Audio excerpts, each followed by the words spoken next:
now listening to the Zay Moore podcast. I want to know what Zay thinks There's a about few that. things that we gotta address. Black people got the swag. Black people set the trends.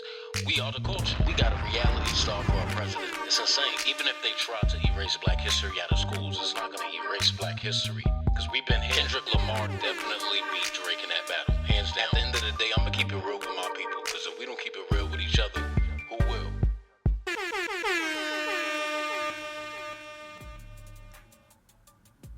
See, lemon. What's good, y'all? It's your boy Zay Moore. I'm just here on DoorDash. I'm trying to find me some kombucha because my stomach is messed up. It's fucked up. I'm gonna just keep it a buck. I had some Burger King last night, and then I had Jamaican food a few hours prior, and yeah, that just wasn't a good mix. But welcome back to the Zay Moore podcast, y'all. What's good? Today is August 14th, and we have something to unpack. We're not getting into politics today. We're not getting into none of the depressing stuff that Trump is doing. We're going to have an insightful, fun conversation today. Today, we're going to talk about this conversation around pop R&B singer Tyla from South Africa. Yeah. Well, there's been a conversation around her since this TikTok video was found before she blew up where she said, "I am a proud colored South African woman," or something like that. Basically, it was the word colored. Black Americans have a very different history with that word. I think it's worth a conversation because clearly there seems to be a misunderstanding or lack of understanding on why that word is problematic in the U.S.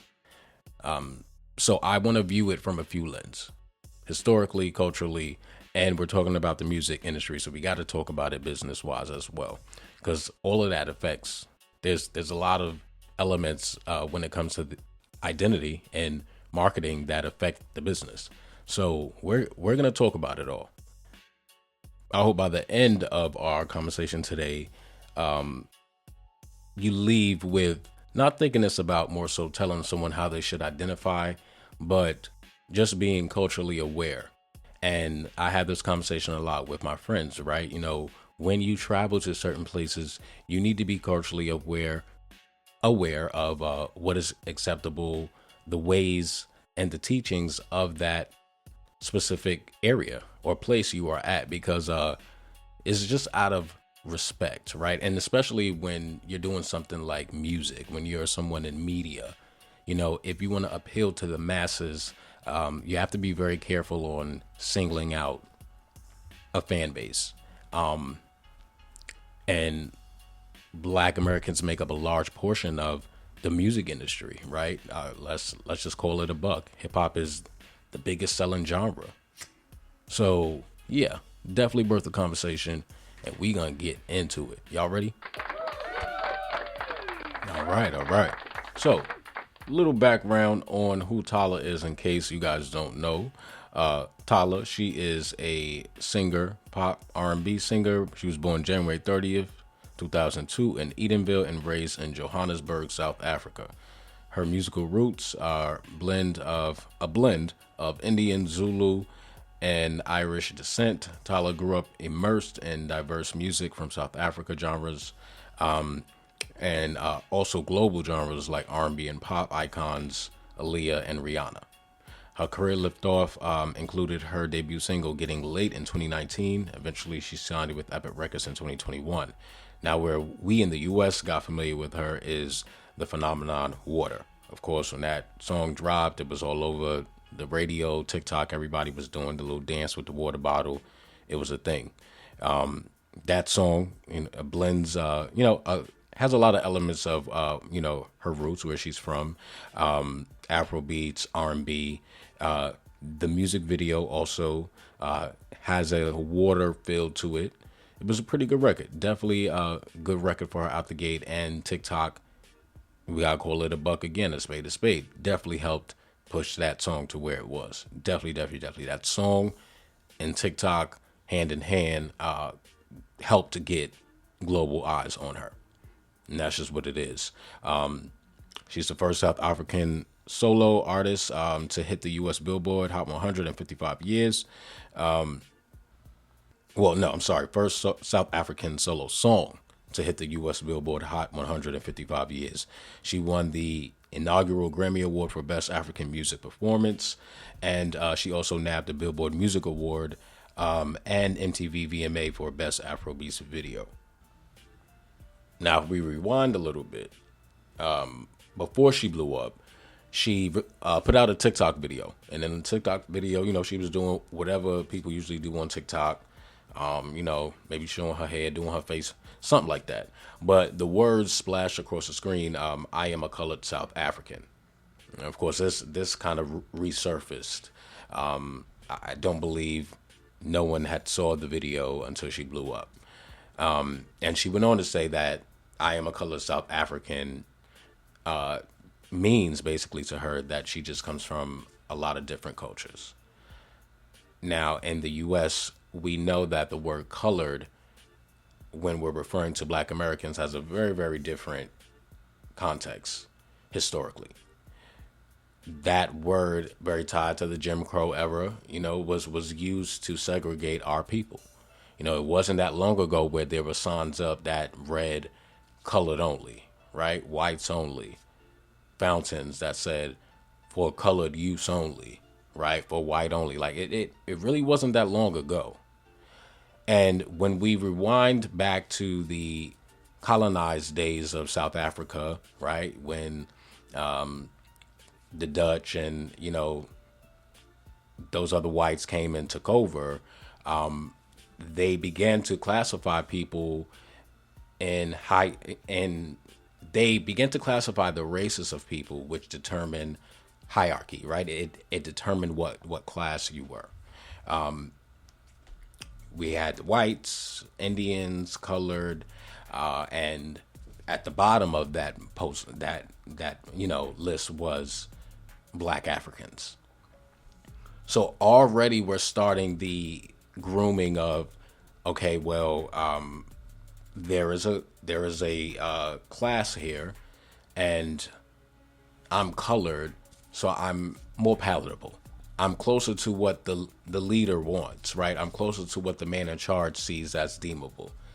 That mindset then is passed down.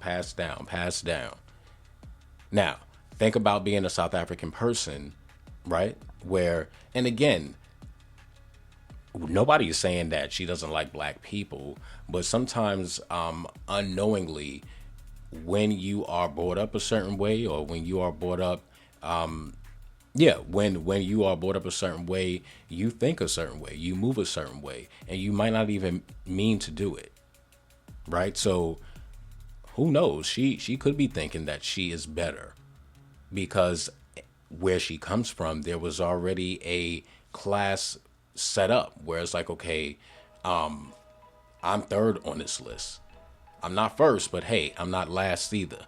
So why wouldn't South Africans come to the States and think the same way, right? So it is definitely worth a conversation and worth a side eye.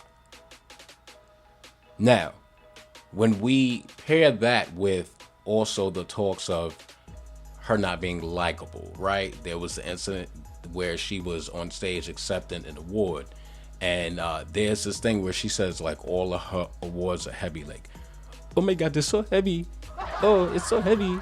It just gets heavy. Can you hold this for me? It's so heavy. Like she was just like handing off shit to people because I guess it was too heavy, right? And this particular time, it was her, Lil Nas X, and Halle, singer from Chloe and Halle. Halle, she was on stage and she was trying to pass it off to Halle like Halle is her maid or some shit. Like, yo, oh my God, this is so heavy. Can you hold this with me? It's so heavy. Like, get out of here. And then Lil Nas X came and he eventually took it because I guess he realized in that split 3 seconds that even though Halle was keeping it cute, keeping it professional, smiling like hee hee hee, in her mind she's probably like, bitch, I'm not holding your wood. What the fuck you think this is? That's probably exactly what she was thinking. And if not, I was thinking it for her. And then so you know, we have instances like that. And so pair all that together, you gotta understand why Black Americans would then start to pull back. Because again, right, we in tight times in America. There's a lot of shit going on politically, in the media, People are starting to pull back their dollars. You feel me? And I'm so happy to see it. You feel me? Like people are really starting to think about where they're putting their money. And in this time of digital, everything is digital.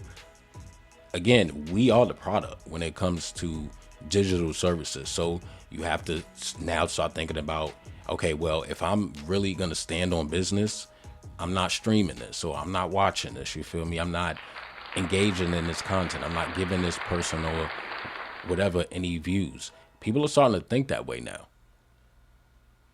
So when we take a look at her streams, right?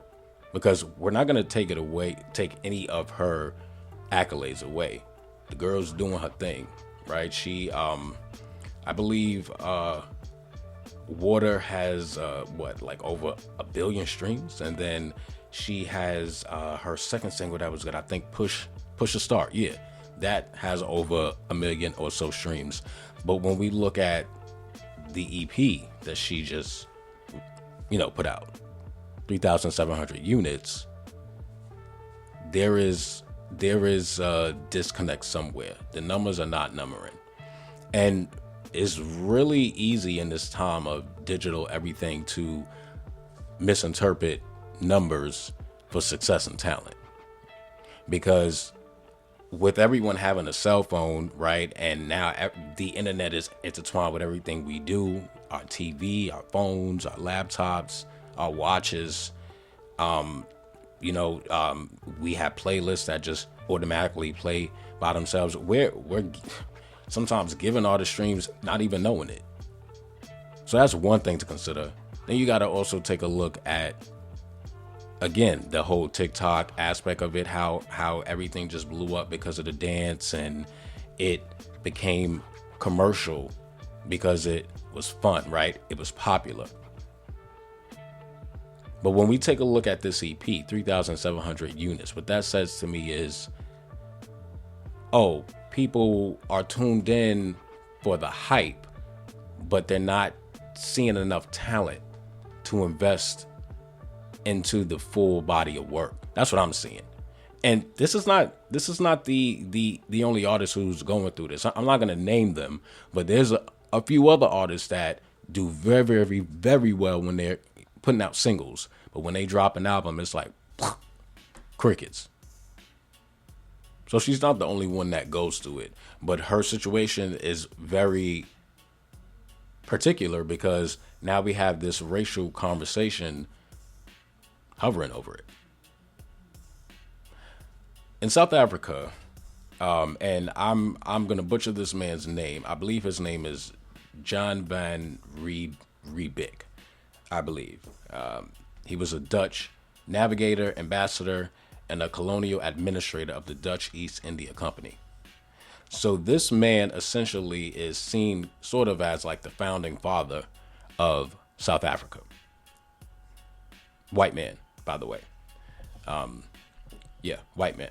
And there's this huge statue of him that they have displayed. I forgot where it is in South Africa, but there's this basically just a huge statue of him acknowledging him as just this great guy.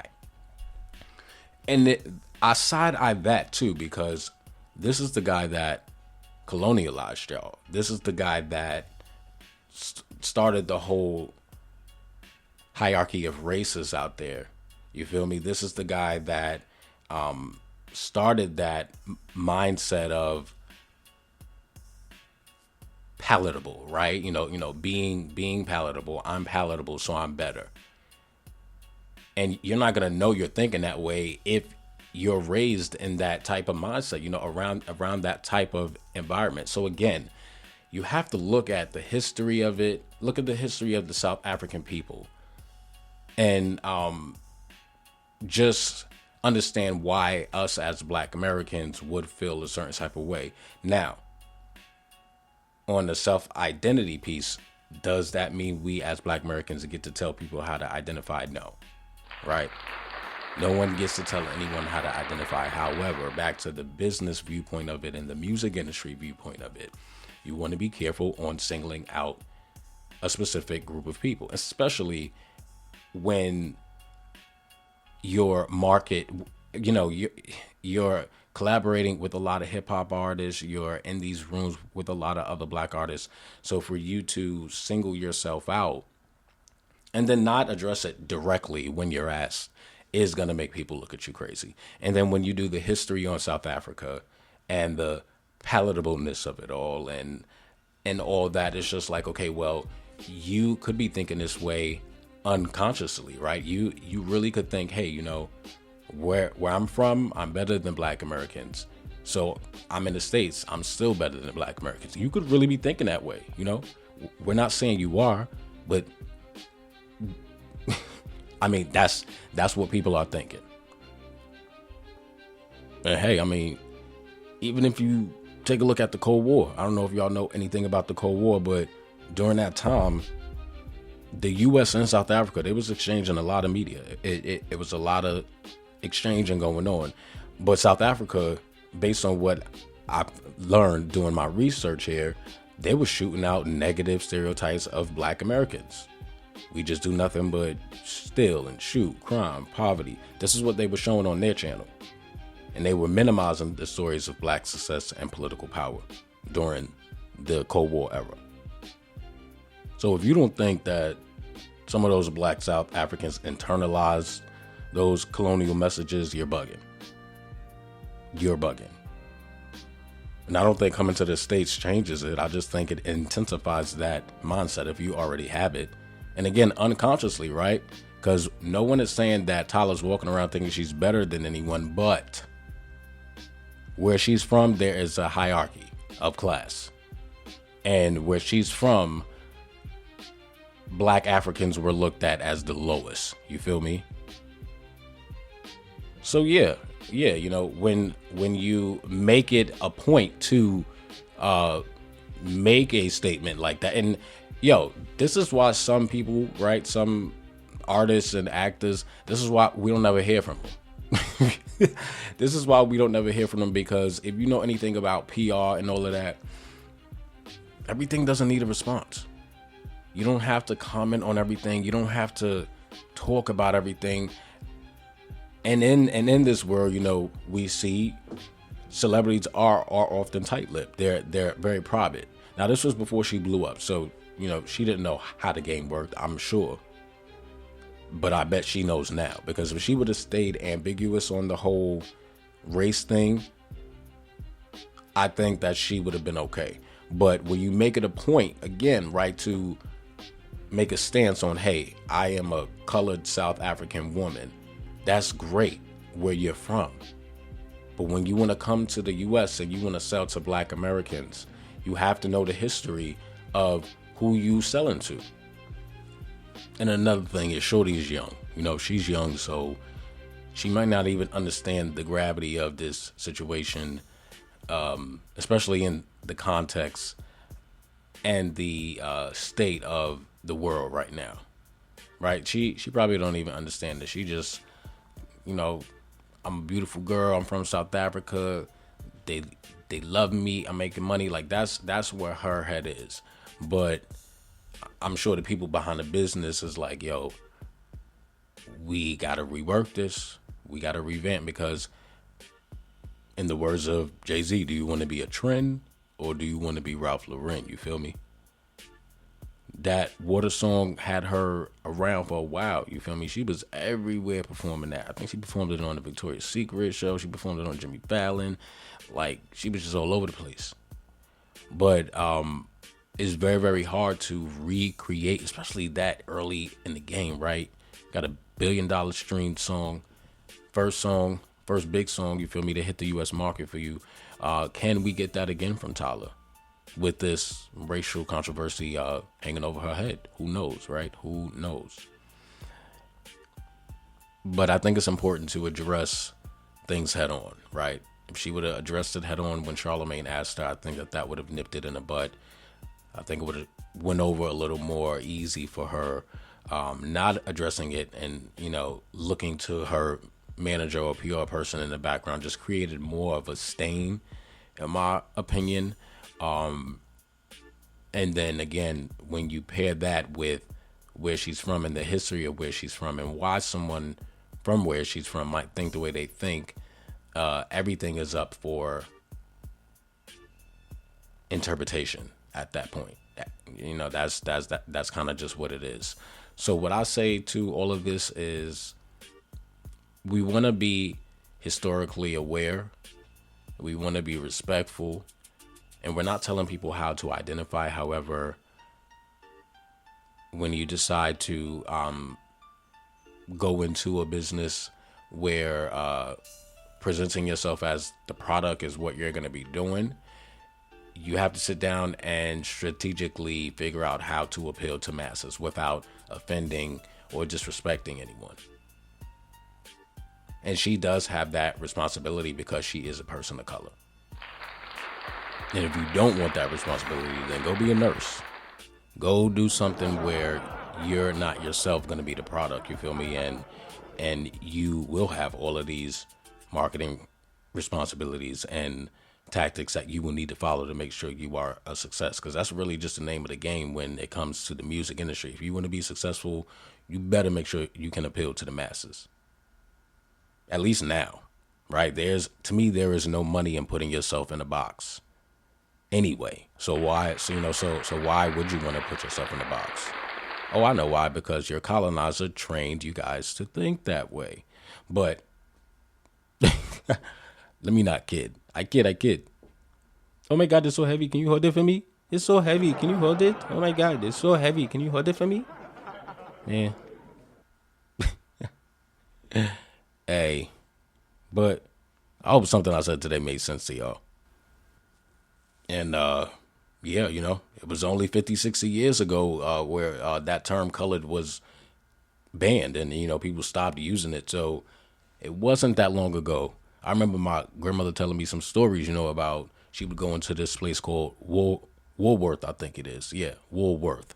And there would be signs up that said for colored only, whites only. So I've heard the stories. I have people in my family who have lived through that colored era. So yeah, I'm not about to refer to you as colored. I'm just not going to do it out of respect for my people, out of respect for my family. And I don't think anyone else in the U.S. is going to be referring to Tyla as a colored woman. No. No Crayola over here. But that is it, guys. That is all I had for you today. I just thought this conversation was a perfect opportunity to hop on and go down a little bit of a history walk because, again, right, it was clearly some confusion on the word colored and the history of it and why using that word in the U.S. would be problematic. So I just thought it was worth a conversation. I hope y'all enjoyed today's conversation. And thank you so much again for tuning in to the Zaymo podcast. Y'all know I appreciate it as always. Don't forget to follow me at the Zayfiles_ on Instagram and at the Zaymo podcast on Instagram. Stay tuned for the next episode, y'all. And again, thank you so much. And until next time, peace.